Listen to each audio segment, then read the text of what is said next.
Cold open November 15, 1945, 2:47. AM Camp Clinton, Mississippi. They told her American doctors would let her die screaming on the operating table. They told her the enemy showed no mercy to German women. They told her to expect torture, starvation, cruelty.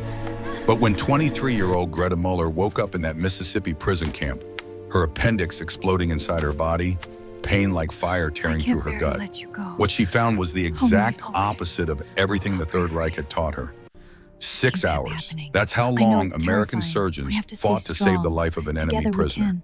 6 hours that would shatter every lie she'd ever believed. We've been waiting. 6 hours that would teach her America's greatest secret. And it all started with bacon. This meat is really tender. It is. Screams in German shattered the Mississippi night. Sie stirbt, sie stirbt. The words meant she's dying. She's dying. And they came from the throats of 20 women, pressing their faces against the infirmary windows. Hands pounded on glass as they watched their friend convulsing on the ground below her body, folding in on itself like a paper doll crushed by an invisible fist. They had been warned. American doctors experiment on prisoners. American doctors let Germans die on the table. American doctors show no mercy. But when the operating room doors swung open and Dr. James Morrison, a man who had buried his 16-year-old sister after a German bombing, killed her in London, looked down at the dying enemy prisoner. He made a choice that would echo across 70 years. Prep her for surgery, he said, his voice steady despite the tremor in his hands. We don't let people die here. What happened in the next 6 hours would shatter everything the Third Reich had taught them about the enemy. But to understand how Greta Muller ended up on an operating table in Mississippi fighting for her life while American surgeons worked to save her, we need to go back 1 month. Back to Hamburg. Back to the rubble. Hamburg, Germany. October 1945. The city smelled like death and wet concrete. Greta stood in what used to be her neighborhood, though you couldn't tell anymore. The buildings were gone. The streets were gone. Everything was broken to stone and twisted metal and the ghosts of people who used to live here. She was 23 years old but felt twice that. Blonde hair pulled back in a practical bun that hadn't seen proper washing in weeks. Blue eyes that used to be bright but now carried the weight of too many sirens, too many bombs, too much death. Her hands trembled when she heard loud noises, a tremor she couldn't control, a reminder that her body remembered things her mind tried to forget. Beside her, her mother Annalise picked through the rubble with the practiced efficiency of someone who had done this every day for months. 47 years old, but looking closer to 60, gray streaks in her brown hair. Hands rough and cracked from cleaning British offices 12 hours a day for food rations that barely kept them alive.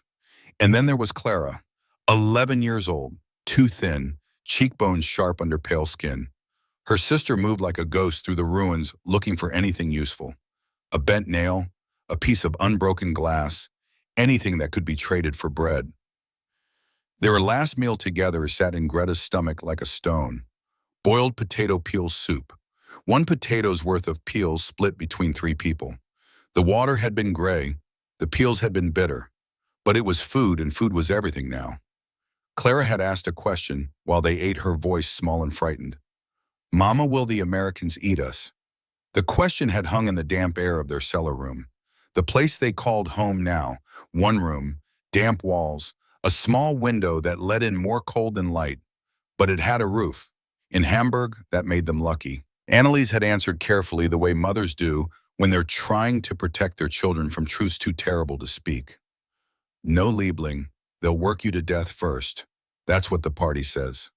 The party, the Nazi party, the people who had promised them glory and given them ash.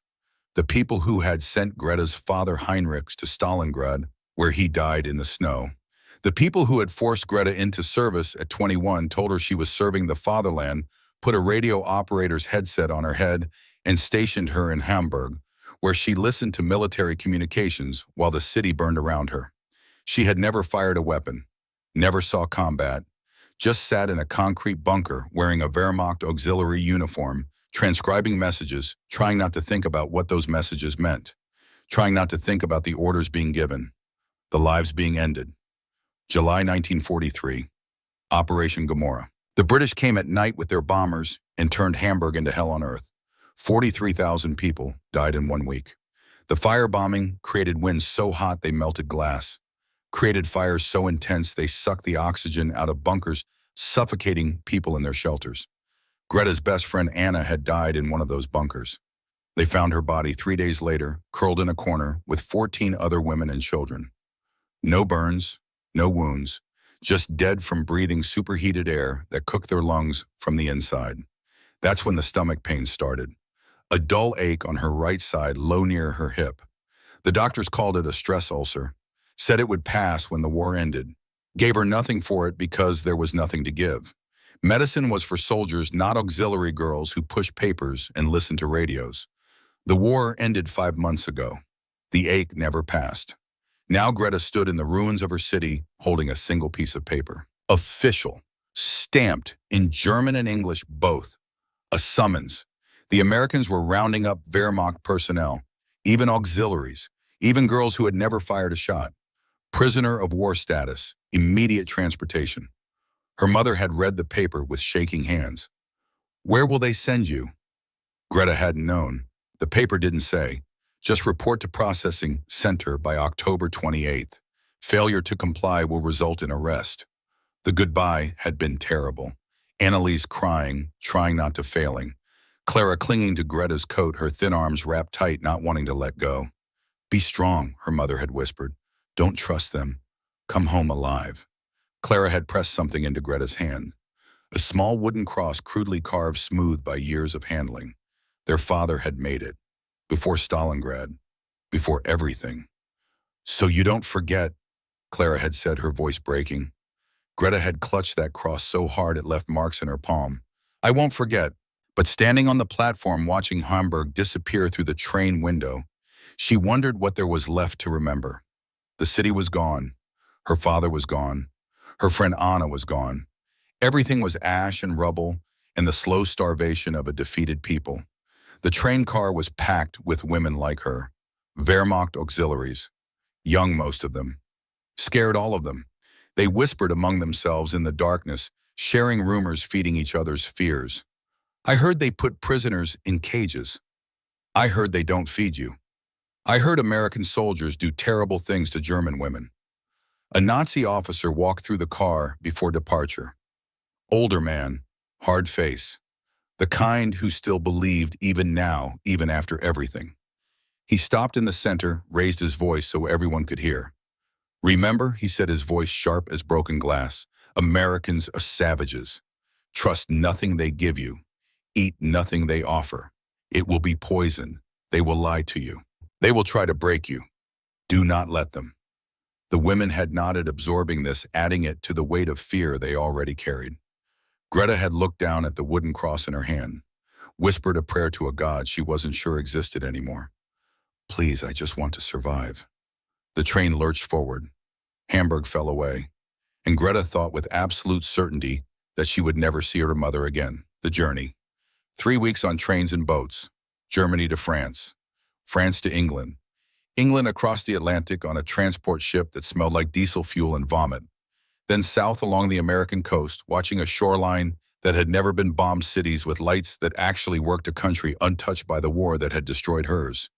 The women huddled together in the ship's hold, sharing body heat, sharing terror. Greta met them there. The women who would become her family. Marguerite Schaefer, 28 years old, field nurse from Berlin. Tall, sturdy, with the kind of face that had seen too much death to be surprised by anything anymore. She had served in field hospitals on the Eastern Front, had amputated limbs with handsaws when the surgical tools ran out, had held dying soldiers while they called for their mothers, had the professional mask of someone who had learned not to feel because feeling meant breaking. Liesel Fischer, 21 years old, typist from Munich, small, delicate, with brown curls and eyes that still held optimism despite everything. She had typed requisition forms and supply orders, never quite understanding what those supplies were for, never letting herself think too hard about the numbers. She believed in fairy tales, believed that somehow, somewhere, there was still goodness in the world. Ingrid Keller, 35 years old, Luftwaffe communications officer. Hard-faced, hard-voiced, a true believer even now. She had lost her husband at Stalingrad, same winter as Greta's father. But where Greta had let go of hate, Ingrid clutched it like a lifeline. The Americans were the enemy. would always be the enemy. Nothing they did could change that. These three women strangers on a ship bound together by fear and circumstance, and the slow realization that they were sailing toward a fate none of them could control. At night, lying in their bunks while the ship rocked, they whispered. "What do you think they'll do to us?" Liesel asked, her voice small in the darkness. "Work us to death," Ingrid said flatly. "That is what they do with prisoners." "Maybe they'll be fair," Liesel offered. "Maybe they'll follow the Geneva Convention." Ingrid laughed, bitter and harsh. "The Reich never followed those rules. Why would they?" Marguerite, the practical one, the nurse who dealt in facts not feelings, said quietly, "I read the convention during my training. It says prisoners of war must be treated humanely, given adequate food, shelter, medical care. A paper promises," Ingrid spat, "means nothing." Greta had said nothing, just pressed her hand to her side where the ache lived constant now, a dull throb that spiked when she moved wrong. She hadn't told anyone. Weakness was dangerous, even here, maybe especially here. The ship docked in New Orleans, November 1st, 1945. The women were loaded onto buses driven north through a landscape that looked like another planet. Green. So impossibly green. Trees that hadn't been burned, fields that hadn't been bombed, houses with roofs, barns with animals. A country that didn't know what war looked like on its own soil. Liesel had pressed her face to the window, staring. "It's like nothing happened here." "Nothing did happen here," Marguerite said. "That's the point." The buses drove for hours, through Louisiana, into Mississippi. The landscape changed, flatter, hotter, strange trees with gray moss hanging from branches like torn curtains. The air smelled different, humid, sweet, foreign, and then finally they arrived. Camp Clinton, Mississippi, November 1st, 1945. The bus rolled to a stop. The door opened. Heat poured in like water, thick and wet and suffocating. Nothing like the cool German autumn they'd left behind. This was Southern heat. Mississippi heat, the kind that pressed down on you like a physical weight and made breathing feel like work. The women filed off the bus, uncertain, moving in a tight group like animals sensing danger. They stood on a gravel lot in their faded Wehrmacht auxiliary uniforms, pale faces turned toward a sprawling camp of wooden barracks and guard towers.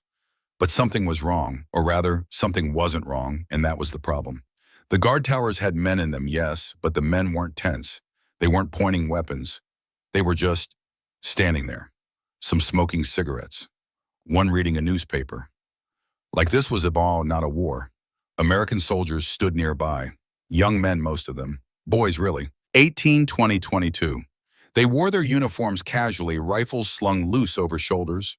One was chewing gum jaw, working in a slow rhythm. Another was laughing at something his buddy said. None of them looked at the German women with hatred. Mostly they looked bored. No one was shouting, no one was threatening. It was almost too quiet, too normal, and that wrongness made Greta's skin crawl. She noticed smells, not the expected stench of overcrowded camps, not human waste and desperation. Instead, fried chicken. The rich, savory smell of meat cooking in fat, fresh cut grass like someone had actually mowed the lawn, and something sweet, floral, unfamiliar. Later she'd learn it was magnolia blossoms. But now it was just another piece of strangeness in a strange land. A voice called out in accented German, "Welcome to Camp Clinton, ladies. Processing first, then food and showers."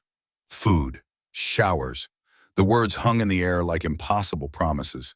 The processing building was clean, white tiles that reflected overhead lights.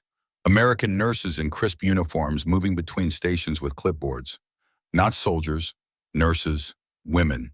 They looked at the German prisoners with professional interest, not hatred, like patients, not enemies.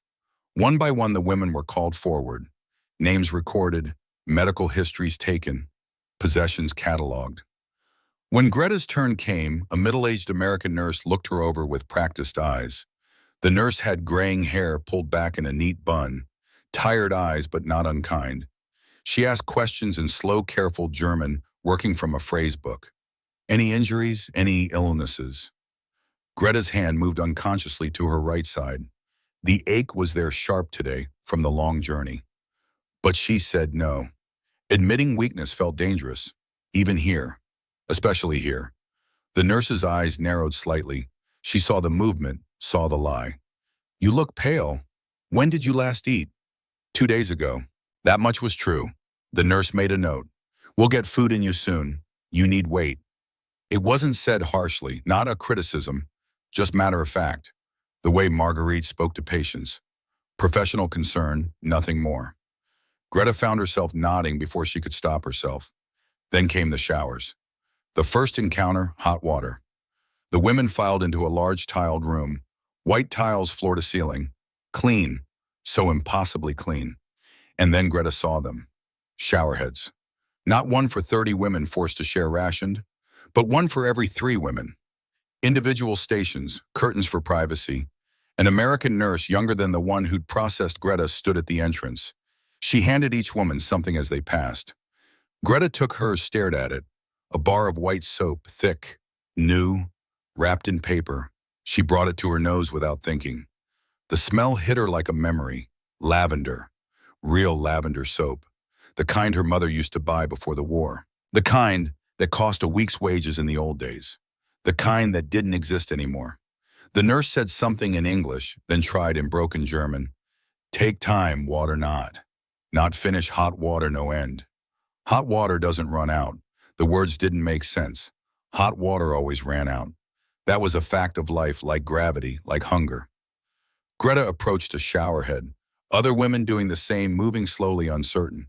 She turned the knob, waited for the expected trickle of cold or lukewarm water. What hit her skin was warm. Not lukewarm, actually warm, almost hot. Steady pressure. Clean water that smelled like nothing, tasted like nothing, was just water. Pure water. Hot water. Unlimited. She stood frozen, letting it run over her hair, down her back. The heat soaked into her muscles. Steam rose around her. For the first time in 6 months, she felt warm all the way through. Around her, other women were crying. Not from pain, from relief. From the simple, overwhelming gift of hot water on cold skin. Marguerite stood at the next station over, methodically washing herself with the efficiency of someone who'd bathed wounded soldiers in field hospitals. But even she paused, closed her eyes, tilted her face up to the spray, let herself feel it. Greta unwrapped the lavender soap, rubbed it between her hands. The lather was thick, rich, real. She scrubbed her scalp until her fingers hurt, dug her nails in, working out months of grime and train smoke and fear. The dirt came off in waves, brown, gray, black, swirling down the drain at her feet. The water ran dark, then lighter, then almost clear. She kept scrubbing, kept washing, like she could wash away Hamburg, wash away the bombs, wash away everything that had happened. Her hair felt different, clean, lighter, like she'd been carrying weight in it and didn't know. Beside her, Liesel was sobbing into her hands, washing and crying at the same time. My mother, she choked out between sobs. My mother hasn't had hot water in a year, a whole year, and I'm here, the enemy's prisoner, and the water is hot. It's hot. The guilt hit Greta like a fist. Clara, Annalise, in their damp cellar room, washing with cold water from a bucket, rationing soap down to slivers. And here Greta stood under unlimited hot water, holding a full bar of lavender soap like it was nothing. But she couldn't stop, couldn't make herself turn off the water, because it felt too good, because she'd been cold for so long, because for just this moment she wanted to feel clean. She scrubbed her body, watched more dirt swirl away. Her skin emerged pale, almost translucent from malnutrition, but clean, genuinely clean. When she finally turned off the water, she felt lighter, physically lighter, like she'd washed off pounds of grime. Clean towels waited on benches, not threadbare rags, actual towels, rough but absorbent. She dried herself, pulled on the clothes they had been given. Not prison stripes, just simple cotton dresses and work pants. Practical, comfortable, clean. Greta pulled on a blue dress that was slightly too big for her thin frame. And for the first time in years, she didn't smell like fear and unwashed bodies. She caught sight of herself in a mirror on the wall. Still thin, still pale, but human again. Clean. Liesel muttered darkly as they dressed, trying to hold on to the propaganda, trying to make sense of this. They're fattening us up for slaughter. But even she didn't sound convinced. The words came from habit, from years of being told what to think. but they rang hollow against the reality of lavender soap and hot water. Marguerite, ever practical, shook her head. No, this is the Geneva Convention. They're following international law. She had read the treaties during her medical training, knew the rules. Prisoners of war must be treated humanely, given adequate food, shelter, medical care. She just never thought anyone actually followed those rules. Greta said quietly, almost to herself, the Reich never followed those rules. The admission felt like treason, but it was true. They all knew it. The silence that followed was heavy with unspoken thoughts, with the slow, terrible realization that everything they'd been taught might be a lie. The first meal, bacon revelation. The mess hall was larger than some churches Greta had seen. Long tables stretched in neat rows. American soldiers ate at one end, separated from the German prisoners by a rope barrier. But there were no guards standing between them. No weapons pointed. Just rope. Like this was a cafeteria, not a prison. The smell hit her first. Overwhelming, rich, real. Fried chicken, the savory smell of meat and fat and seasoning. Coffee, actual coffee, not the roasted barley substitute they had had in Germany. Fresh bread baking somewhere. And underneath it all, something sweet and floral. The magnolias again, the smell of the South. Greta's stomach growled so loudly that Marguerite glanced at her. An embarrassing sound, a reminder that she hadn't eaten properly in weeks. Months, really. What passed for food in Hamburg didn't count. The women lined up, each given a metal tray. They moved down a serving line where American kitchen workers stood ready. Not soldiers, civilian employees mostly. And one woman, middle-aged, black, with kind eyes and a hairnet, smiled at them as they approached. That smile felt dangerous, like a trap. Greta tensed. The woman spooned food onto Greta's tray without comment. No hatred, no judgment, just efficient, practiced movements. First, mashed potatoes. Not the watery gray paste they'd had in Hamburg. These were thick, creamy, white as clouds. A pat of butter sat on top, melting, creating a golden pool. Second, green beans, actual vegetables. Green, cooked but still firm. Seasoned with something that smelled like bacon. Third, 2 thick slices of meatloaf. Greta could see the texture, the blend of ground beef and seasonings. Tomato sauce glistened on top, catching the light. Fourth, a slice of white bread, soft, fresh. Steam rose from it. Another pat of butter sat beside it waiting. Fifth, an apple. Red, shiny, perfect. No bruises, no soft spots. Like apples from before the war. And then the woman added one more thing. 3 strips of bacon, crispy dark brown at the edges, still glistening with rendered fat. The woman said something in English. Greta didn't understand the words, but she understood the tone, the smile. Enjoy, honey. Greta carried her tray to a table where Marguerite and Liesel had already sat. For a long moment, none of them moved. They just stared at the food. This tray, this single meal for one person, would feed Greta's family in Hamburg for a week, I can't maybe bear to more. let you go. The mashed potatoes Oh, alone no. would be a feast. The meatloaf would be cut into tiny pieces and Keep stretched that over happening. days. I know it's The apple terrifying. would be a We have to treasure stay saved strong. for Clara's Together we birthday. can. And here it sat. Well, we're finally One meal here. for Welcome, a we've been prisoner. waiting. What is this Margaret place? spoke first, Our her new nurse's home. training kicking in. Eat This meat is slowly. really Your tender. stomachs aren't It used is. to this. The apples are Too good much too. too fast will make you sick. But it was hard to go slow. Greta picked up a strip of bacon. It was still warm. She could feel the heat through her fingers. She brought it to her lips, bit down. The taste exploded in her mouth. Salt, fat, smoke. The crispy edges shattered between her teeth. The center was chewy, rich, almost sweet from the pork fat. Flavor filled her mouth. Her nose overwhelmed her senses. She had eaten bacon before the war, but never like this. Never this fresh, never this rich, never this abundant. She chewed slowly, savoring every second. Let the fat coat her tongue. Let the salt sing. Swallowed. Felt it slide down her throat, land warm in her stomach. Reached for another strip. Beside her, Liesel was openly weeping into her mashed potatoes. Eating and crying at the same time. Butter ran down her chin. My mother, Liesel choked out between bites. My mother is eating potato peels boiled in water. If she's eating at all, and I'm here with butter, real butter. The guilt was crushing. Greta felt it too.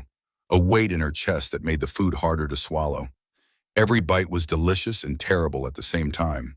She thought of Clara, 11 years old, probably scavenging through rubble right now, looking for bent nails to trade for bread crusts. And here Greta sat, the enemy, feeding her better than her own country ever had. Margaret ate with determination, not pleasure. "We're alive," she said firmly. "We eat, we survive, we can't help anyone by starving ourselves here." It was practical, logical, but it didn't make the guilt go away. Greta cut into the meatloaf, brought a forkful to her mouth. The taste was savory, rich, perfectly seasoned. Onions, pepper, something sweet in the tomato glaze. Her mouth watered. Her body responded to real food after months of starvation rations. She ate the green beans. They were seasoned with bacon fat, tender, but not mushy. She ate the mashed potatoes, butter, mixing with the cream, creating something rich and smooth and perfect. The bread was soft, fresh, still warm from baking. The butter melted into it. She'd forgotten bread could taste like this. Across the mess hall, American soldiers glanced at the German prisoners occasionally, but mostly focused on their own conversations and meals. One young soldier, barely 20, with red hair and freckles, caught Greta's eye. He nodded slightly, not friendly exactly, but acknowledging her presence, seeing her as another human being. She looked away quickly, unsure how to respond. When the meal ended, Greta felt something she hadn't experienced in years: fullness. Her stomach, shrunken from months of inadequate rations, protested the sudden abundance. She felt slightly nauseous, but in a good way, if that was possible. The apple sat heavy in her hand. She couldn't bring herself to eat it yet.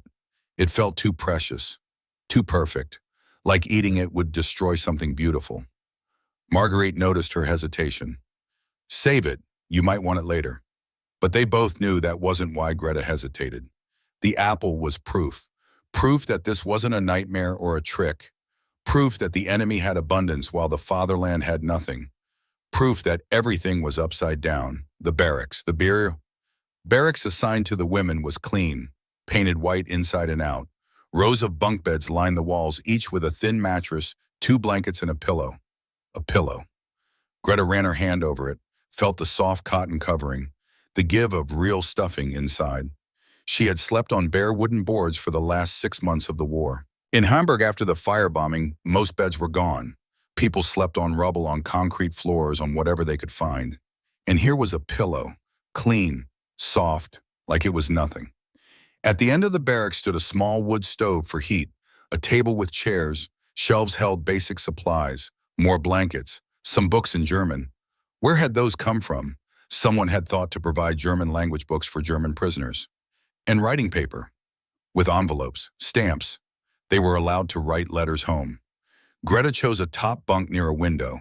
From there, she could see the camp, the fence, and beyond it, a slice of Mississippi countryside. Green fields, trees, a world untouched by war. Margaret took the bunk below her. Liesel claimed the one across. Other women filled in around them, all moving with the careful uncertainty of people afraid this could all disappear. As night fell, an American guard appeared in the doorway. The women tensed. This was it. The moment when the mask dropped, when the cruelty began. But the guard just said in accented German, "Lights out in 30 minutes. Breakfast is at 0700. Welcome to Camp Clinton." Then he left. Just like that. No threats, no leering, no cruelty. The women changed into simple nightgowns provided by the camp. Another small dignity they hadn't expected. Greta climbed into her bunk, pulled the blankets up. They smelled clean, like laundry soap. The mattress, though thin, was softer than anything she'd slept on in months. Through the window, she could see stars, the same stars that shone over Germany, but here they seemed brighter, less obscured by smoke and ash. Whispers filled the darkness as the lights went out. "Do you think it's real?" someone asked. "I don't know what to think anymore," another replied. "My father told me Americans were savages," Liesel said. "He was a party member. He swore they would torture us." Margaret's voice came from the bunk below, slow and thoughtful. "Maybe your father was wrong." The silence that followed was profound. To admit that their leaders, their parents, their entire society had lied to them was not easy. It meant everything they believed was built on sand. Greta lay in the dark, one hand resting on her stomach. The pain that had been bothering her was still there. a dull ache on her right side. She'd been ignoring it for weeks, assuming it was just stress or hunger. But now, with food in her belly and safety around her, the pain seemed sharper, more insistent. She pressed gently on the spot and winced. Tomorrow, she told herself. If it still hurts tomorrow, maybe she'd mention it to Marguerite. But for now, exhaustion pulled at her. The combination of the journey, the showers, the food, and the sheer emotional weight of the day dragged her down into sleep. Her last thought before unconsciousness took her was simple and terrible. What if kindness is harder to survive than cruelty? Because cruelty she understood. Cruelty made sense. The world was cruel. War was cruel. Germany had been cruel to its own people at the end. But this kindness, this unexpected, unearned, inexplicable kindness from the enemy shattered everything she thought she knew about the world. And if the enemy could be kind, if the people she'd been taught to hate could feed her and shelter her and treat her like a human being, then what did that make her? What did that make Germany? What did that make everything she believed? She fell asleep with those questions unanswered, the wooden cross from her father clutched in one hand, the taste of bacon still on her tongue. Morning came too early. A bell woke them. Not shouted commands, not whistles or the crash of batons on metal, just a bell ringing clear and almost gentle through the Mississippi morning. Greta woke to sunlight streaming through the window and the smell of coffee drifting from the mess hall. Coffee. Real coffee. Not the roasted barley substitute they'd choked down in Germany. The smell alone was enough to make her mouth water. She climbed down from her bunk, moving carefully because the pain in her side had worsened overnight. Sharp now, insistent, like something inside was pressing outward trying to escape. She said nothing. The morning routine was surprisingly normal. Wash up at communal sinks, clean running water, soap available, dress in work clothes provided by the camp, simple cotton shirts and pants, comfortable, practical, line up for breakfast. The mess hall at 7 in the morning smelled like heaven and felt like judgment. Eggs, scrambled fluffy golden with butter, toast thick sliced fresh baked, jam in small glass jars, strawberry and grape, orange juice sweet and tangy and cold, and that coffee rich and dark with cream and sugar available. Greta took her tray, sat with Marguerite and Liesel, ate slowly though her body wanted to devour everything. The eggs were rich, creamy, the toast crunched perfectly. The orange juice was a revelation. She'd never tasted orange juice before. The sweetness, the acid, the way it woke up her mouth. But each bite carried guilt. Each swallow felt like betrayal. After breakfast came work assignments. The camp commander, a tired-looking colonel named Henderson, explained through a translator that the women would work, but the tasks would be reasonable. Laundry for the camp, kitchen duty, clerical work for those who could type, sewing and mending, light maintenance. You will be paid, Henderson said, waiting for the translation. Not much, but camp script you can use at the canteen for personal items. Paid. They were prisoners of war and they would be paid for their work. Greta felt the familiar dizziness of contradictions return. What kind of captivity was this? She was assigned to the laundry with Marguerite and a dozen other women. The work was hard, hauling wet sheets, operating old but functional washing machines, hanging laundry on lines in the southern heat that pressed down like a wet blanket. But it was honest work, not the forced labor she had feared, not punishment, just work. The supervisor was a woman named Ruth Caldwell, 50 years old, built like a farmhand, with arms thick from decades of manual labor, and a Georgia accent so thick Greta could barely understand her English, even after Ruth slowed down and tried to speak clearly. Y'all just load the sheets here. Ruth demonstrated, her hands moving with practiced efficiency. Add soap from this here barrel. Turn this dial to hot. Let it run through a full cycle. Then we haul them to the lines outside. Easy as pie once you get the hang of it. Ruth showed them what to do, answered questions with patient repetition, then mostly left them alone. Trusted them to do the work. Came by every hour or so with a large jug of ice water and metal cups. Can't have y'all getting heat stroke now, Ruth said, pouring water for each woman.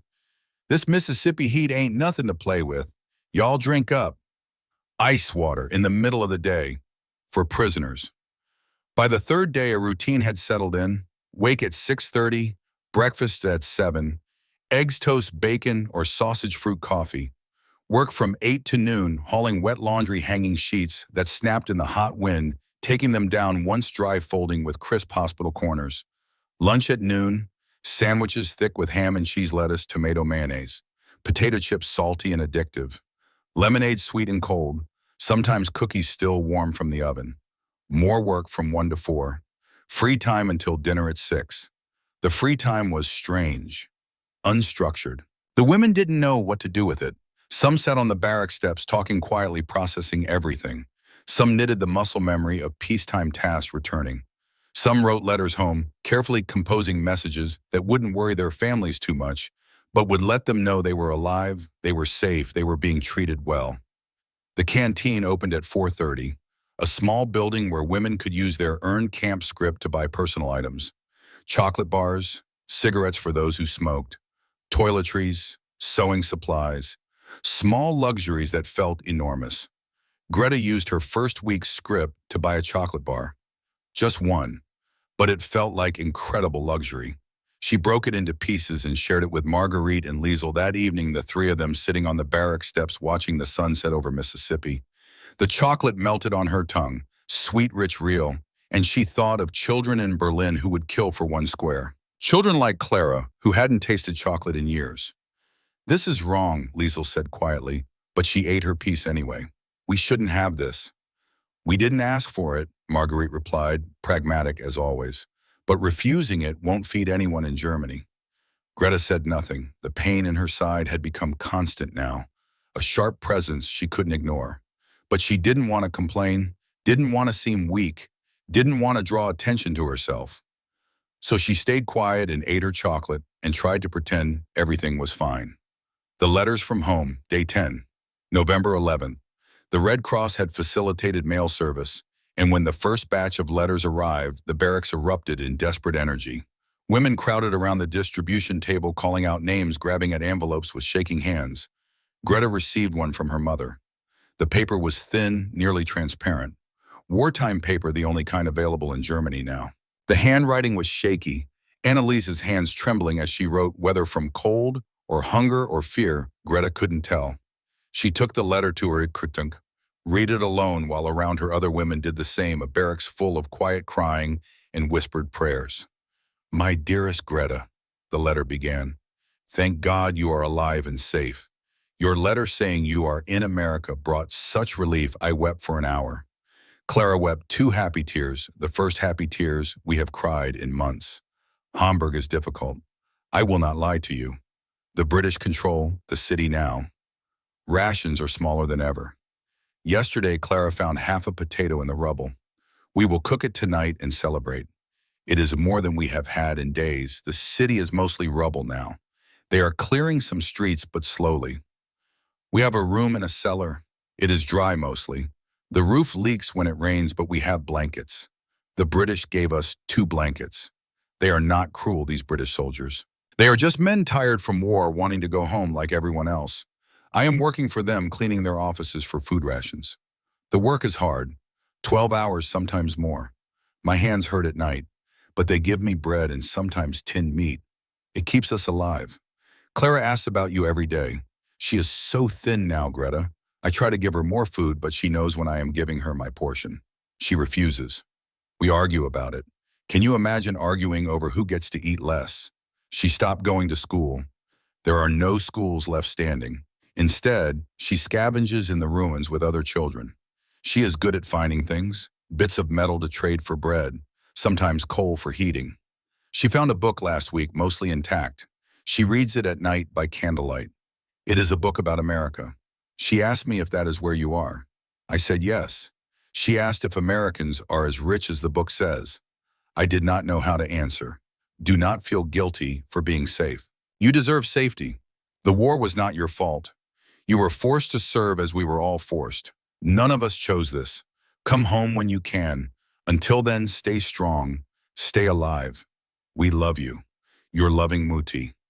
Greta folded the letter carefully, tucked it under her pillow, and cried until she had no tears left. Clara celebrating half a potato found in rubble was cause for celebration. And that morning Greta had eaten scrambled eggs with cheese, toast with butter and jam, Orange juice, coffee with cream and sugar. She had eaten so much she couldn't finish it all, had actually thrown away food because the portion was too large. The contrast was crushing. Around the barracks, similar scenes played out. Women reading letters from starving families while their own faces filled out from regular meals. The weight gain was noticeable now after almost 2 weeks. Cheeks had color, arms had lost their skeletal appearance. When Greta looked in the mirror, she barely recognized herself. She looked healthy, almost pretty again like before the war, and it felt like a betrayal. Marguerite's letter came from her father, a doctor in Berlin. He wrote in the cramped, efficient handwriting of a medical professional who had learned to write quickly in terrible conditions. He wrote about performing surgeries without anesthesia, about amputating limbs with carpenter's tools because proper surgical equipment was gone, about children dying from infections that penicillin could cure, but there was no penicillin, about working 18-hour days in a hospital with no heat, no lights after dark, no supplies. Marguerite read it with her professional mask in place, the face she wore when dealing with terrible things. But Greta saw her hands shaking.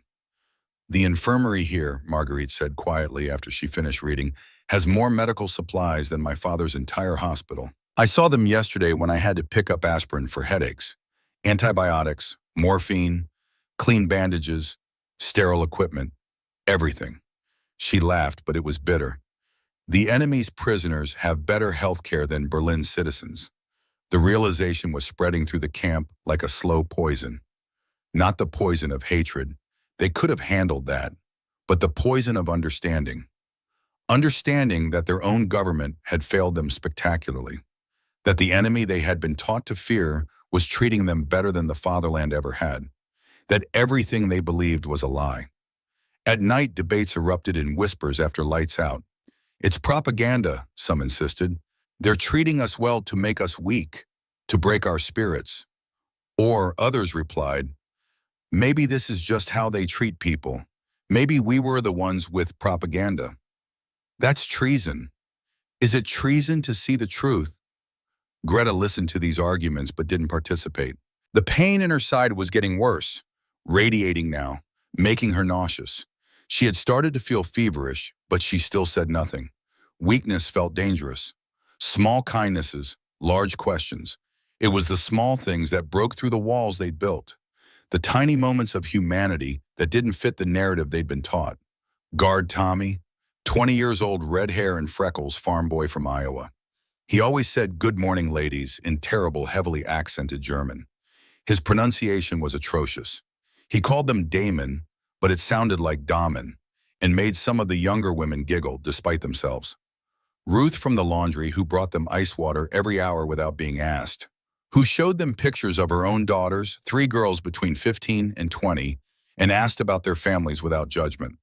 "Y'all got folks back home?" she'd ask and listen with genuine interest when they answered. The camp chaplain, Reverend Clark, a soft-spoken Methodist minister with kind eyes and gray hair. He held services in German for those who wanted them. Translated hymns, offered counsel, never once tried to convert anyone. Just present, available, like faith was a comfort, not a weapon. One afternoon while hanging laundry, Greta struggled with a heavy wet sheet. The pain in her side flared sharp and sudden. She gasped, nearly dropped the basket. Ruth noticed immediately. "You okay, honey?" she asked, her southern accent thick as molasses. "Yes," Greta lied, switching to English. Her English was decent from school before the war. "Just tired." Ruth studied her with the practiced eye of a woman who had raised 5 children and could spot a lie from a mile away. "You look pale. You've been looking poorly all week, if I'm being honest. You feeling sick?" "No, I'm fine." "Mm-hmm." Ruth didn't look convincing. "You need to see the doc, you just say so. We got good doctors here. Real good ones. They'll fix you right up." Greta nodded but had no intention of going to the infirmary. She had seen what happened in German military hospitals toward the end. Resources saved for soldiers, not for auxiliaries like her. Besides, what if the American doctors weren't as kind as everything else here? What if the infirmary was where the mask dropped? That evening, Marguerite noticed Greta wasn't eating her dinner.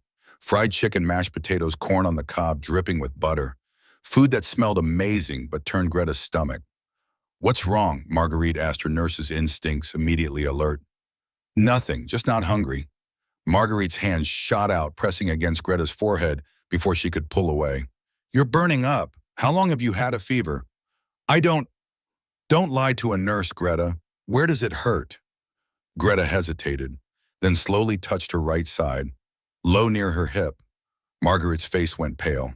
Her professional mask slipped, revealing genuine alarm. That's your appendix area. If it's infected, she didn't finish the sentence. Didn't have to. It's fine, Greta said. It is not fine. An infected appendix can rupture. If it ruptures, you could die. I've seen it happen. I've watched soldiers die from burst appendixes in 3 days, sometimes less. Marguerite stood urgency in every movement. We're going to the infirmary. Now. No, Greta grabbed her arm. I don't trust them. Trust who? The doctors. The Americans. What if it's a trick? What if they hurt me? Marguerite's voice was sharp, cutting through fear with logic. Greta, listen to yourself. These people have fed you better in 2 weeks than Germany fed you in 2 years. They gave you hot showers, clean clothes, soap, a bed with a pillow. They pay you for your work. Why would they hurt you now? Because I'm the enemy. Then why waste food on the enemy? Why waste hot water? Why pay us? Let you go. None of it makes sense if they want to hurt us. Greta's voice came out small, frightened. This can't be I'm scared. I know it's I know. terrifying. We have to stay Marguerite's strong. voice softened. Together But we you can. need a doctor. Promise Well, me we're if you're not finally better here. tomorrow, Welcome, you'll go we've been to waiting. the infirmary. What is this place? Tomorrow, Our Greta new home. agreed. If it's not better tomorrow. This meat is really But tender. tomorrow never it is. came. The apples collapse, are good too. November 14th, 11:47 at night. Greta couldn't sleep. The pain was unbearable now. Not dull, not sharp, beyond both. Like fire spreading through her gut. Like something inside her was tearing itself apart. She tried to get to the bathroom, stumbled out of her bunk, bare feet hitting cold floor. Made it to the barrack door. Stepped into the prison yard. The November night was cold, clear. Stars overhead, brilliant and indifferent. Then the world exploded. The pain hit her like a freight train, not gradual, sudden, absolute. Like something inside of her body had burst, had ripped open, was spilling poison into places it should never be. She screamed, tried to clutch her side, but her hands wouldn't cooperate. Her knees buckled. The ground rushed up to meet her. She hit the dirt hard, curled into a ball, screaming in German. Hilf, Hilf, help, help, the only words she could form. Inside the barracks, Marguerite bolted awake, saw the empty bunk above her, ran outside in her nightgown, bare feet on cold ground, found Greta convulsing on the ground, hands pressed to her abdomen, face white as paper, lips going blue. Marguerite shouted, her voice cutting through the night. Guard, guard, she's dying, medical emergency. American guards ran over. One immediately radioed, his voice calm but urgent. Medical emergency, barracks 3. Female prisoner down, severe abdominal pain, possible internal bleeding. Need medical now. Women crowded the barrack windows, pressing faces to glass, watching in terror. Liesel was crying. They'll let her die. This is where the kindness ends. Ingrid, the hardliner, who still didn't trust Americans, said what they were all thinking. This is the truth. The food, the showers, the kindness, it was all a lie. Now we see what they really are. But then they saw something that didn't fit. The infirmary lights blazed on, bright against the dark. Doctors running out in surgical scrubs. A stretcher, equipment, speed, urgency, and Dr. James Morrison, the surgeon they'd seen around camp, but never spoken to, sprinting across the yard in the middle of the night. No hesitation, no delay. Just running toward a dying German prisoner like her life mattered. Morrison reached Greta in seconds, dropped to his knees beside her on the cold ground, felt for her pulse, racing weak, thready, palpated her abdomen through her nightgown, rock hard, rigid, guarding. She screamed when he touched her right side. Ruptured appendix, he said, his voice calm despite the crisis. Get her to OR now. Call Patterson. We need 2 surgeons. Prep for emergency laparotomy. Move. Greta was barely conscious.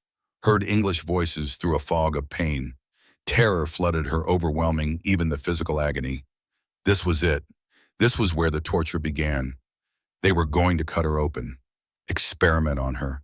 This was what the propaganda had warned about. She tried to fight, tried to pull away. 9, 9. No, no, Morrison saw her fear, saw the terror in her eyes, switched to German, his accent rough but understandable. Fräulein, ich bin Arzt, du bist sicher. Ich werde dein Leben retten. Miss, I am a doctor. You are safe. I will save your life. His eyes above the mask were brown, kind, steady. He looked like he meant it. Greta's last thought before unconsciousness took her was confused, desperate. He looks like he means it, but how can the enemy mean it? They lifted her onto the stretcher. Margaret tried to follow, was held back by guards. Please, she said in English, she is my friend. Please let me stay. The guard's face softened. You can wait outside the OR, ma'am, but you can't go in. I am a nurse, I can help. We've got it covered, ma'am, but you can wait. That's allowed. They wheeled Greta toward the infirmary. Marguerite ran alongside, still in her nightgown, holding Greta's hand, speaking rapid German. I'm here. I'm not leaving you. You're not alone. Other women poured out of the barracks now, 20 of them, nightgowns and hastily pulled on coats, following, watching, bearing witness. The operating room. 3:15 in the morning. The operating room blazed with light. Morrison's surgical team assembled with practiced efficiency. Dr. Richard Patterson, 42, senior surgeon from Alabama. Nurse Betty Wilson, 29, from Tennessee, surgical experience from field hospitals in France. Nurse Clara Hughes, 26, from Ohio, trained anesthesiologist. Corpsman Thomas Davis, 28, from Iowa, surgical technician. Patterson examined Greta on the table. Unconscious now, her body trying to protect itself by shutting down non-essential functions. Jesus, Morrison, Patterson said quietly. Appendix ruptured completely. I can see infection spreading to the peritoneum. We're looking at advanced peritonitis, possibly sepsis. She's got hours at best, maybe less. Morrison was scrubbing at the sink. His hands were shaking. Flashback hit him like a punch. Sarah's funeral. Closed casket because the bomb had left nothing whole to bury. His mother crying collapsed against him. The weight of his sister's death settling into his bones like lead. Patterson noticed the tremor. Morrison, you steady so? Yes, sir. You asked for this post, said you wanted to prove you could treat German prisoners with humanity. This is your test. Can you save her? Morrison's hand steadied. He thought of Sarah's last letter, the one he carried in his pocket always. I want to see patients, not enemies, she had written. Teach me how when I grow up. She never got the chance to grow up, but he could honor what she believed. I can save her, Morrison said. I will save her. Corpsman Davis pulled him aside before they entered the OR. Davis, who had been at Normandy, who had watched his best friend, Henry Williams, take a German bullet to the chest on Omaha Beach, who had held Henry while he died, blood soaking into French sand. Sir, Davis said quietly, permission to speak freely. Go ahead. That girl, her people killed my best friend.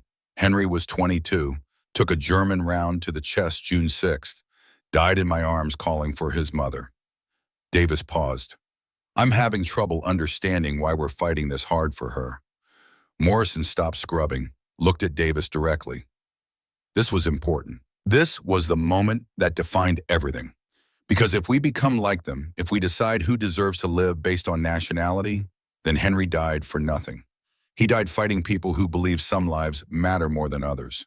If we become that, if we let hate decide who lives and who dies, then they've won. The people who killed Henry, they've won. Davis was quiet for a long moment. Then he nodded. Yes, sir. Henry would have said the same thing. Morrison dried his hands, put on surgical gloves, looked at his team.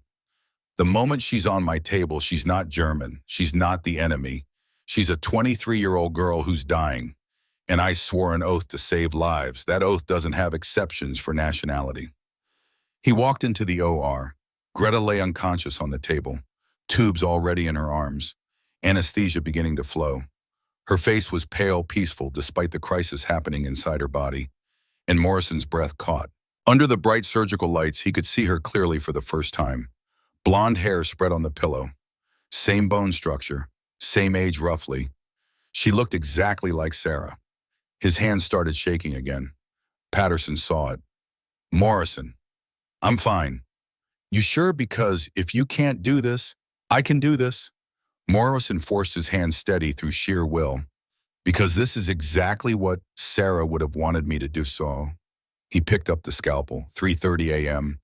The surgery began. Outside the OR, the hallway outside the operating room filled with German women.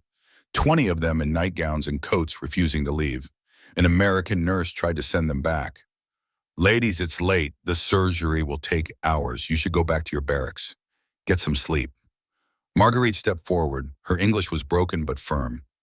We stay. She is our friend. We stay. The nurse looked at them. These enemy women, these former Nazis, standing vigil for one of their own in the middle of the night. She sighed. Fine, but stay quiet and out of the way. They settled onto the floor, backs against walls, waiting. Through a small window in the OR door, they could see shadows, the surgical team moving. Morrison's silhouette bent over Greta's body. 6 hours ahead of them, maybe more. The whispered conversation started quietly. Why are they trying so hard? Liesel asked. She's just a prisoner. Marguerite's answer came slowly, like she was working it out as she spoke. Maybe to them she's not just an enemy. Maybe she's a person. The words hung in the air. Ingrid, the hardliner, who had insisted Americans were cruel, spoke next. Her voice was different now, uncertain. This doesn't make sense. We were told they let prisoners die. We were told they had no mercy. We were told many things, Marguerite said. How much of it was true?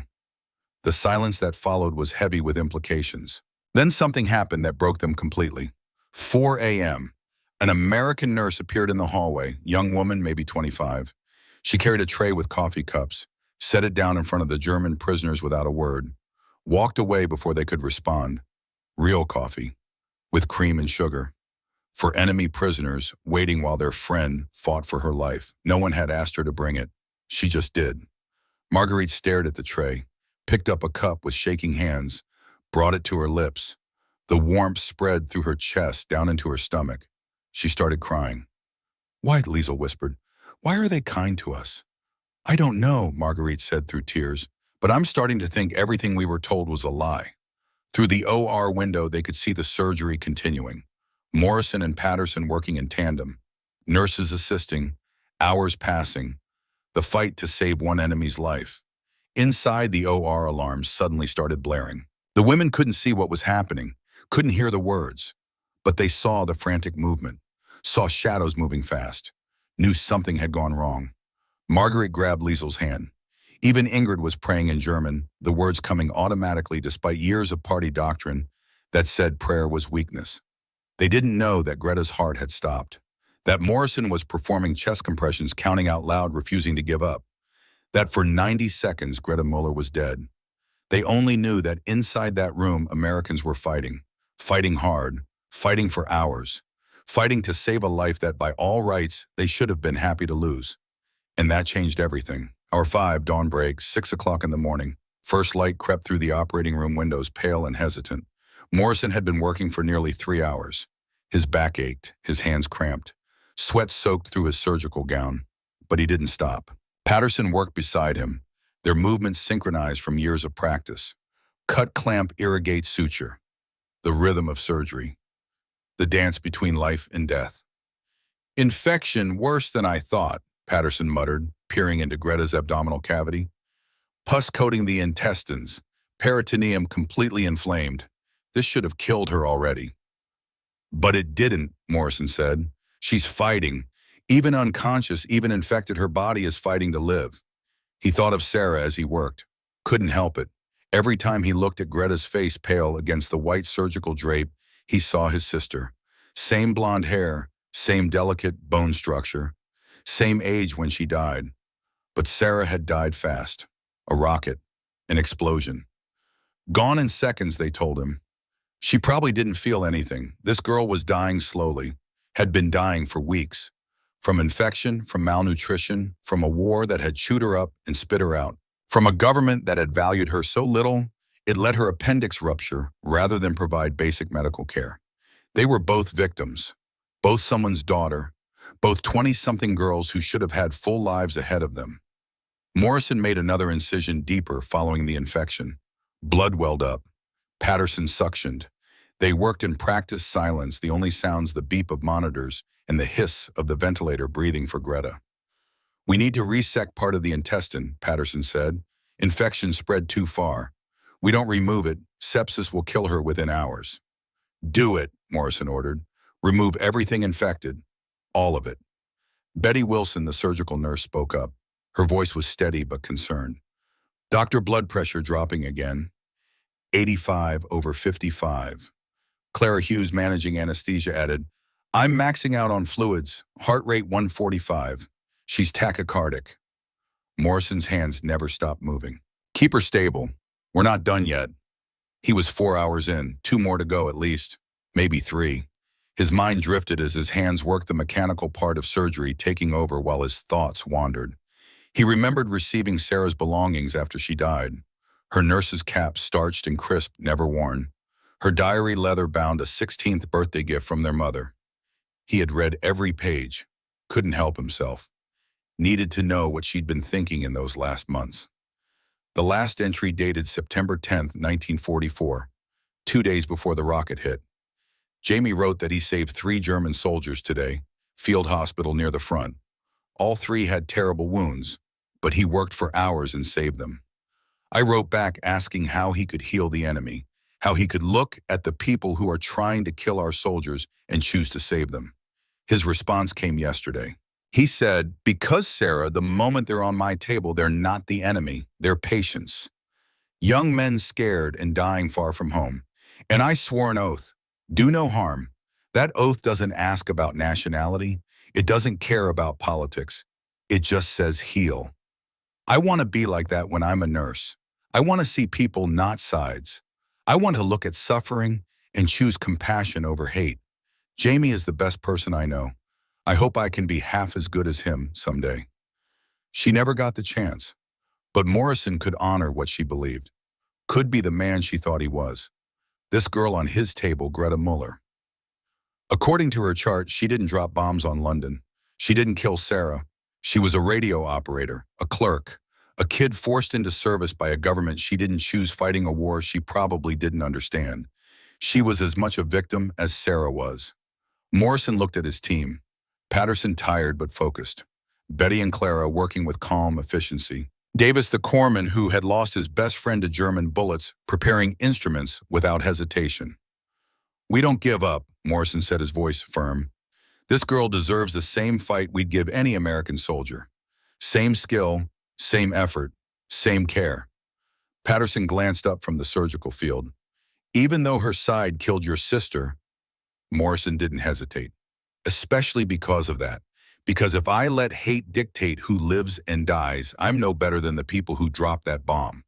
Sarah wouldn't have wanted that. She would have saved this girl. Would have seen Greta Muller, 23, terrified and dying, not German prisoner." He paused, hands still working. "If I become someone who can look at a dying girl and see only an enemy, then the bomb that killed Sarah destroyed me too. And I won't let that happen."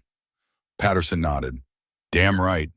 They worked in renewed silence, cutting away infected tissue, irrigating the abdominal cavity again and again, checking every inch for remaining infection. 6:30 a.m. hour 5. And then the alarm started screaming. The 90 seconds, Clara's voice cut through the OR, urgent but controlled. "She's crashing. No heartbeat, flatline." The monitor showed it clearly.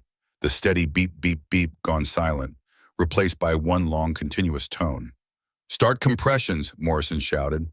He placed his hands on Greta's chest, interlaced his fingers, pushed down hard. Her ribs flexed under his palms. He counted out loud. 1, 2, 3, 4, 5. 30 compressions. Hard and fast, keeping blood moving to her brain manually since her heart had stopped doing it. Patterson grabbed the emergency drugs, epinephrine, drew it up in a syringe, injected it directly into the IV line. Morrison kept going. 10, 11, 12, 13, 20 compressions, 30. Sweat poured down his face. "Come on, Greta," he said, not caring that she couldn't hear him. "Fight. You've come this far. Don't give up now." 40 compressions, 50. Betty's voice quiet. "Doctor, she's been down for 90 seconds. 90 seconds without a heartbeat. Brain damage started at 4 minutes. Death shortly after. Morrison didn't stop. 60 compressions. 70. Come on. His voice was raw now, desperate. Because this wasn't just about Greta anymore. This was about whether goodness could survive evil, whether compassion could overcome hate, whether a man could save the life of someone from the same nation that had killed his sister and come out whole on the other side. 80 compressions. Doctor, Clara's voice was gentle, preparing him to make the call, to declare time of death. No, Morrison said, not yet, not on my table. 90 compressions. And then, beep, beep, beep, her heart kicked back in, the rhythm returning on the monitor. Weak at first, then stronger. Clara's voice was filled with relief. We have sinus rhythm, blood pressure rising. 90 over 65. Morrison's arms were shaking. He leaned against the table for a moment, catching his breath. His surgical gown was drenched with sweat. She's back, Patterson said quietly. Morrison straightened, took a deep breath, looked at Greta's face. Still pale, still unconscious, but alive. Okay, Mom, he said, his voice steady again. Let's finish this. Outside in the hallway, the German women had heard the alarms, had seen the frantic shadows through the window, had known something terrible was happening. Margaret had grabbed Liesel's hand so hard her knuckles went white. Ingrid was praying in rapid German, the words tumbling over each other. Other women held each other, crying quietly. They didn't know what had happened, didn't know that Greta had died and come back, only knew that for long, terrible minutes the shadows in the OR had moved with desperate speed. And then the movement had slowed, steadied. The crisis passed. Marguerite started breathing again. Hour 6, the final stitches. 8:45 a.m., 6 hours and 15 minutes since the surgery began. Morrison placed the last suture, closed the incision with careful, precise stitches. The wound ran from Greta's rib cage to her hip, long, red, angry looking against her pale skin, but clean. Infection cleared, the burst appendix removed, the damaged intestine repaired, the poison flushed from her body. She would have a scar, a permanent one, long and visible and impossible to hide. But she would live. Morrison stepped back from the table, pulled off his gloves. His hands were shaking again, this time from exhaustion, not fear. Good work, everyone, he said. The team was quiet. They all knew what they had just done. Had fought for 6 hours to save an enemy's life. Had given a German prisoner the same care, the same skill, the same desperate effort they would have given any American soldier. And it felt right, profound, like they had just done something that mattered more than winning a war. Betty began cleaning and bandaging the incision. Clara monitored vitals, adjusting IV drips. Davis organized instruments, cleaning up the surgical field. Greta lay unconscious on the table, breathing steadily now, heart rate normal, blood pressure stabilizing. The crisis over, Morrison looked at her face one more time. Sarah's face, but not Sarah. Greta Muller, 23 years old, from Hamburg, daughter of Anneliese and Heinrich, sister to Clara, a person with a name and a family and a life. Not the enemy, just a girl who deserved to live. He pulled off his surgical cap, walked to the door, pushed it open. The German women surged forward, 20 of them still in nightgowns, faces pale from fear and sleeplessness. Morrison spoke in careful German. Sie lebt. Die Operation war erfolgreich. She lives. The surgery was successful. The reaction was immediate. Collective exhale. Some women crying. Others laughing with relief, the sound almost hysterical. Liesel actually hugged Betty Wilson, who had followed Morrison out of the OR. Betty looked surprised, but hugged back this Tennessee nurse embracing a German prisoner at dawn. Even Ingrid, the hardliner, who had sworn Americans were cruel, was crying, "Mama." Her face cracking open, years of propaganda shattering, tears streaming down her cheeks. "They saved her," Ingrid whispered in German to no one in particular. The enemy saved her. I'll pray for you. Marguerite stepped forward. This can't be Dr. happening. Morrison, may I I see know her? it's terrifying. We Morrison have to stay nodded. strong. 5 Together minutes. we can. She's still unconscious. Well, Will we're be for finally several here. hours. Welcome, we've been waiting. Margaret What followed is him this into place? the recovery room. Our new home. Greta lay on a clean white bed. This meat is Tubes really in her arms tender. delivering It is. fluids and the apples are good antibiotics. too. Bandages across her abdomen, pristine white against her pale skin. Face peaceful, the pain finally gone from her features. Marguerite stood beside the bed. took Greta's hand. It was warm, alive. Morrison checked vitals, making notes on her chart. Professional, efficient. Margaret spoke in English, her voice thick with emotion. Why did she wait so long? She was in pain for weeks. Morrison looked up. She was afraid. You were taught that Americans would hurt you. She didn't trust our care. And you proved we were wrong. Morrison set down the chart. I took an oath. Do no harm. Doesn't matter if the patient is American or German soldier or prisoner. A life is a life. He looked at Marguerite directly. We're not what your propaganda said. Marguerite met his eyes. I am beginning to understand that, doctor. The awakening. 3 days passed, November 15th, 16th, 17th. Greta drifted in and out of consciousness, her body healing, fighting off the last of the infection with the help of antibiotics the German medical system could no longer provide. American nurses rotated shifts, changing bandages with gentle hands, giving her water when her mouth was dry, tiny sips through a straw, administering morphine when pain broke through, speaking to her softly even when she couldn't respond. Nurse Betty Wilson sat the midnight shift more than once. She would pull a chair beside Greta's bed, knitting quietly, just being present, in case the German girl woke scared and alone. You remind me of my sister, Betty said one night, not sure if Greta could hear. She's about your age, pretty like you, stubborn too, I'd bet. She smiled. You're going to be fine, honey. We don't give up on people here. That's not how we do things. November 18th, 3 p.m. Greta woke fully for the first time. The room swam into focus slowly. White ceiling, white walls, sunlight streaming through a window, the steady beep of a heart monitor. Tubes in her arms, bandages across her abdomen that pulled when she tried to move, and Marguerite sitting in a chair beside the bed reading a book in German. One of the books from the barracks library. Marguerite, Greta's voice was hoarse rough from days of intubation. Marguerite's head snapped up. The book fell from her hands. You're awake, thank God. How do you feel? Greta considered. Like I've been cut open. You were. Greta managed a weak smile. That would explain it. Marguerite's laugh was half sob. She grabbed Greta's hand. You almost died. Your appendix ruptured. They had to do emergency surgery. 6 hours. Your heart stopped on the table. The words took a moment to process. My heart stopped. For 90 seconds. But Dr. Morrison brought you back. He wouldn't give up. Greta looked around the recovery room. Really looked. Medical equipment, clean linens, a vase of flowers on the bedside table. Fresh flowers. Where had those come from? The Americans saved me, she said quietly. Yes. Why? The question hung between them. The same question they had all been asking since they arrived. Why kindness? Why mercy? Why treat the enemy like humans? Margaret chose her words carefully. I don't think they see us as enemies anymore, Greta. I think they see us as people who happen to be on the other side. The tears came then, hot and unexpected. Greta cried for everything.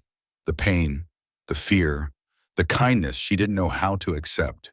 She cried for Annalise in Hamburg, for Clara eating potato peels. She cried for the lies she had believed and the truth she was learning. She cried because the enemy had saved her life when her own country had barely valued it. Everything we were told was wrong, she said through tears. Everything. Marguerite squeezed her hand. I know. How do we go home after this? How do we go back and pretend we didn't learn that our own government lied to us, that the people we called monsters showed us more humanity than the Reich ever did? I don't know, Marguerite admitted, but we can't unlearn it. We can't unsee what we've seen. The conversation, November 20th. Greta was strong enough to sit up slightly. The pain was manageable with medication. She could eat soft foods, broth, crackers, slowly rebuilding strength. Morrison came to check on her that afternoon. He knocked softly on the door frame before entering, giving her warning, respecting her space. Miss Mueller, he said in English, you're looking better. How's the pain? Better, Greta replied in careful English. Much better. Thank you. Her English had improved during recovery. The nurses had helped her practice gently correcting pronunciation, teaching her new words. Morrison checked her vitals. Blood pressure good. Temperature normal. Healing progressing well. That scar will fade, he said, but it'll never fully disappear. Greta touched the bandages over her abdomen. Good, I want to remember. Morrison looked at her curiously. Remember what? That hate is a choice, that kindness is stronger than cruelty. That people are more than their governments, she paused. Dr. Morrison, can I ask you something? Of course. Why did you fight so hard 6 hours? My heart stopped and you brought me back. Why? Morrison pulled up a chair, sat down so they were at eye level. This conversation deserved that respect. Because you're a human being, Miss Mueller. Not an enemy, not a prisoner, not a symbol or a statistic. A person with a right to life. He pointed to a photograph on the nearby desk. His family. My wife, Margaret. My daughters, Rebecca and Catherine. His voice caught slightly. My sister, Sarah. Greta's face went pale. Sister. Sarah was 16 when she died. September 1944. German POW rocket hit London. She wanted to be a nurse. Wanted to save lives like I do. The room was very quiet. Outside, birds sang. Somewhere people were living normal lives. But in this room, truth was being spoken. I'm so sorry, Greta whispered. I didn't know. How could you? You didn't launch that rocket. You probably didn't even know it existed. You were just a girl trying to survive a war you didn't start. Morrison leaned forward. Here's what I know, Miss Mueller. Sarah would have saved you. If she'd lived, if she'd become the nurse she wanted to be, she would have looked at you and seen Greta Mueller, 23, scared and dying. Not German prisoner. She believed people were more than their governments, that every life had value. He met Greta's eyes directly. If I became someone who could look at a dying girl and see only an enemy, then the bomb that killed Sarah would have destroyed me too. It would have turned me into exactly what I was fighting against. Someone who decides certain lives matter less than others. She wouldn't have wanted that. Greta's voice came out barely above a whisper. The Reich taught us that some lives matter more than others, that enemies deserve no mercy, that strength and hate are more important than kindness and compassion. Morrison's response was simple, definitive. Then the Reich was wrong, Miss Mueller. And there it was, the complete ideological transformation. Greta sat in that recovery room in an American POW camp in Mississippi and admitted the truth she had been avoiding since the day she arrived. Everything she had believed, everything she had been taught, everything the Reich stood for, it was all wrong, built on lies and hatred and a twisted view of humanity that had led to ash and rubble and death. Yes, she said, her voice stronger now. The Reich was wrong. The GIF, November 22nd. Greta was sitting up eating real food now. Chicken soup, mashed potatoes, rebuilding her strength day by day. Morrison came by during his evening rounds. He carried something in his hands, an envelope. Miss Mueller, I wanted to tell you something. I contacted the Red Cross, gave them your mother's information from your file. Greta's heart stopped. My mother, is she? She's fine, but I arranged for a care package to be sent to her through the Red Cross relief system. Medicine, antibiotics in case she gets sick, food, canned goods, dried fruit, chocolate. Greta stared at him, couldn't process the words. Chocolate, she repeated stupidly. For your sister. Clara Wright, she's 11. No 11-year-old should have to eat potato peels. Greta broke down completely, sobbing so hard she couldn't breathe. The nurses came running, thought something was medically wrong, but it wasn't pain. It was the overwhelming weight of kindness from an impossible source. The enemy was feeding her family. The man whose sister died from German bombs was sending chocolate to her German sister. Why? She gasped through tears. Why would you do this? Morrison's answer was quiet. Because Clara is 11. Because your mother is working herself to death in rubble. Because they didn't start this war either. And because I can help, so I will. He handed her the envelope. Your mother wrote back. Red Cross delivered it yesterday. Greta opened it with shaking hands. Her mother's handwriting still shaky, but filled with emotion. Dear Dr. Morrison, I do not have words for what you have done. You saved my daughter's life. You are sending food to strangers, to the family of your enemy, to people whose country killed your sister. You are a good man. The war taught us to hate, but you are teaching us to hope again. Clara cried when she saw the chocolate. She had forgotten what it tasted like. She asked if Americans are all like you. I told her I don't know, but I hope so. Thank you for showing mercy when you had every reason not to. With deepest gratitude, Annalisa Mueller. Greta clutched the letter to her chest. Marguerite, who had been visiting, was crying too. Even the nurses who had seen this exchange had tears in their eyes. This was the moment, the point of no return, when propaganda shattered completely against the reality of human goodness. 3 weeks later, December 10th, 1945, Greta was strong enough to return to light duties. She moved slowly, one hand often pressed to her healing abdomen. But she was alive and getting stronger every day. The scar she now carried was more than physical. It was a reminder, a permanent mark that said the enemy saved your life. The people you were taught to hate chose mercy. Everything you believed was a lie. Word of the surgery had spread through Camp Clinton. The story became legend among the prisoners. The woman who nearly died and the American doctors who fought 6 hours to save her. Women who had clung to hatred found it harder to maintain. How do you hate someone who saves your friend's life? How do you call them monsters when they treat you with more dignity than your own government ever did? Dr. Morrison became a hero to the German women. He couldn't walk through camp without respectful nods. Women he'd never met knew his name, knew his story, knew he'd lost his sister, but saved their friend anyway. Nurse Betty received a hand-sewn handkerchief from the prisoners, embroidered with careful German stitching, Danke. Thank you, she cried when they gave it to her, kept it in her pocket for the rest of her life. The most dangerous weapon they were learning was not violence. It was dignity. It was seeing your enemy treat you better than your own side had. It was recognizing humanity where you'd been taught there was none. Morrison asked to see Greta one more time before she returned to full duties.